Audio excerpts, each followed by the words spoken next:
प्यारे बच्चों, आपका हमारे YouTube channel smart education by C Bhatt में स्वागत है। मैं हूं चंदन भट्ट, आपके लिए लेकर आया हूं रोज की तरह आसान मेथड में कुछ नए प्रश्न।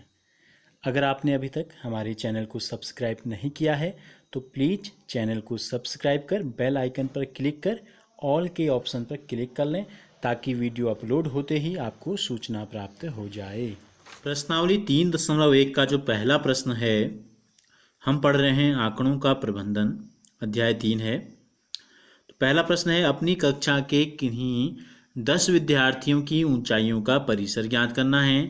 तो हमें क्या करना है, अपनी कक्षा यानी कि कक्षा 7 के 10 विद्यार्थियों के नाम हमें लिख लेने। जो भी आपके क्लास के बच्चों के नाम होंगे वो आप लिख लेंगे। हमने यहाँ क्या ले लिया, ABCDEFGHIJ तक हमने संख्याएं ली, 10 नाम हमने ले लिए। अब हमने इसकी ऊंचाई को नापा, अनुमान से हम लिख लेते हैं। अभी ये आ गया 120 सेंटीमीटर, ऊंचाई यहाँ लिख लेते हैं। सबकी ऊंचाई को हमने सेंटीमीटर में नापा है तो यहाँ सेंटीमीटर लिख देते हैं। ये 110 का है, ये 115 सेंटीमीटर का है, ये 100 सेंटीमीटर, ये 130 सेंटीमीटर, 125 सेंटीमीटर, ठीक है। कोई बहुत छोटा है तो 90 सेंटीमीटर का भी है। ये हो गया 135 सेंटीमीटर का हो गया, एक 140 का है और ये 120 का है सेंटीमीटर लंबे, ठीक हो गया। तो हमने क्या किया, अपनी कक्षा के 10 विद्यार्थियों की ऊंचाइयों को हमने नापा। अब हमें करना क्या है, हमें इस आंकड़ों का जो आंकड़े हमको ये प्राप्त हो गए हैं इनका हमें निकालना है परिसर। तो परिसर क्या होता है, सबसे बड़े आंकड़े में से सबसे छोटे आंकड़े को घटा देते हैं, ठीक है। तो इसका मतलब ये होता है कि आंकड़ों का जो फैलाव है कितना है, कहाँ से कहाँ तक है, कितना डिफरेंस है स्टार्टिंग और लास्ट वाले में, या सबसे छोटे और सबसे बड़े वाले में, इसका आइडिया आ जाता है। तो इसलिए देखो, इन आंकड़ों में जो ऊंचाई हमने ली, सबसे बड़ी अधिक ऊंचाई है 140। तो हम यहाँ लिख लेते हैं सबसे बड़ा आंकड़ा लिख लो, क्या सबसे अधिक ऊंचाई लिख लेते हैं। सबसे अधिक ऊंचाई कितनी है, 140 सेंटीमीटर। और सबसे छोटी या सबसे कम ऊंचाई, हाइट जो है किसी बच्चे की कितनी है, 100 से भी नीचे आए थे हम 90 में, तो 90 सेंटीमीटर। इसलिए इन ऊंचाइयों का परिसर हमको निकालना है।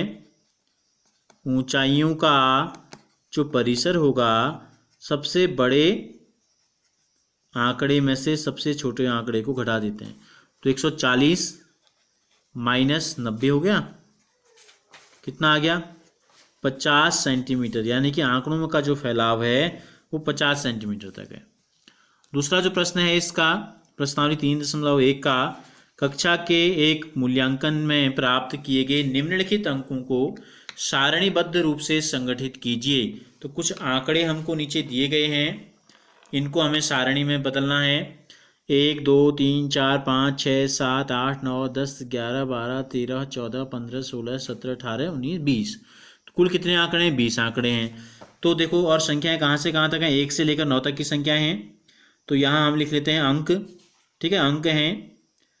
और ये लिख लेते हैं कितनी बार, ठीक हो गया, कौन सा अंक कितनी बार प्रयुक्त हुआ है। तो हमको चूंकि आंकड़ों को संगठित करने के लिए कहा गया है, तो 1 2 3 4 5 6 7 8 और 9, कुल संख्या 9 है। तो 9 की 9 हमने लिख दी। अब देखो, 1 कितनी बार आया है, 1 आया है 1 बार। 2 कितनी बार आया है, 1 2 2 बार आया है 2। 3 कितनी बार आया है, 1 केवल 1 बार। 4 कितनी बार आया है, 1 2 3 बार, 4 आया है 3 बार। 5 कितनी बार आया है, 1 2 3 4 बार आया है 5। 6 कितनी बार आया है, 1 2 3 4, 4 बार 6 भी आया है। 7 कितनी बार आया है, 1 और 1 लास्ट में 2, 2 बार 7 आया है। 8 कितनी बार आया है, 1 बार केवल। और 9 कितनी बार आया है, 1, केवल 1 बार। तो इस प्रकार से हमने क्या किया, जो आंकड़े हमको दिए गए थे हमने इनको सारणी के रूप में परिवर्तित कर दिया है। अब हमसे क्या पूछा गया है, देखो पहला जो प्रश्न है सबसे बड़ा अंक कौन सा है पूछा है। तो देखो सबसे बड़ा अंक जो है वो 9 है। सबसे बड़ा अंक जो किसी बच्चे ने प्राप्त किया 9, और सबसे छोटा अंक जो है, सबसे कम नंबर जब किसी के आए तो वो है आपके 1। तो परिसर कितना हो गया, अभी मैंने आपको पहले सवाल में भी बताया, सबसे बड़े आंकड़े में से सबसे छोटे को घटा देते हैं तो ये आ गया परिसर। 8 अंकों का फैलाव यानी कि इन आंकड़ों में है। इन आंकड़ों का परिसर पूछ लिया था, ठीक है। नंबर 2 में सबसे छोटा, नंबर 3 में पूछा था परिसर। चौथी में पूछा अंक गणितीय माध्य ज्ञात कीजिए। चौथी में हमसे पूछा है अंक गणितीय माध्य, यानी हमको ज्ञात करना है। तो देखो माध्य के लिए क्या करते हैं, ये अंक जितने हैं 20 हैं, इन 20 के 20 को हमें जोड़ना है और जोड़ने के बाद हमें 20 से भाग दे देंगे तो हमको माध्य प्राप्त हो जाएगा। या दूसरा तरीका क्या है, जो हमने तालिका बनाई थी यहाँ पर हम कुल अंक लिख लेते।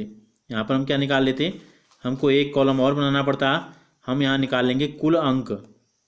तो देखो 1 एकम 1, 2 दूनी 4, 3 एकम 3, 4 तियन 12, 5 गुणा 5 5 25, 6 चुक को 24, 7 दूनी 14, 8 एकम 8 और 9 एकम 9। हमें 20 बार जोड़ने की जरूरत नहीं है, जो जितने बार आया था हमने उसको क्या कर दिया, उससे गुणा कर दिया। अब हम इनको जोड़ देते हैं, 4 1 5 3 8 2 10 5 15 4 19 4 23 23 और 8 31 और 8 9 40 का 0 हासिल लगा 4 4 1 5 5 2 7 7 2 9 9 1 10। तो कितना हो गया, 100 आ गया। तो माध्य कितना आ जाएगा, कुल प्राप्त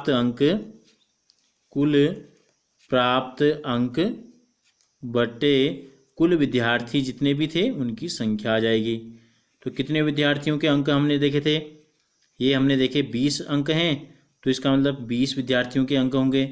तो कुल प्राप्त अंक 100 हैं और कुल आंकड़े जो हैं 20 हैं, 20 पंजे 100, यानी कि जो माध्य आया वो माध्य हमको प्राप्त हो गया 5।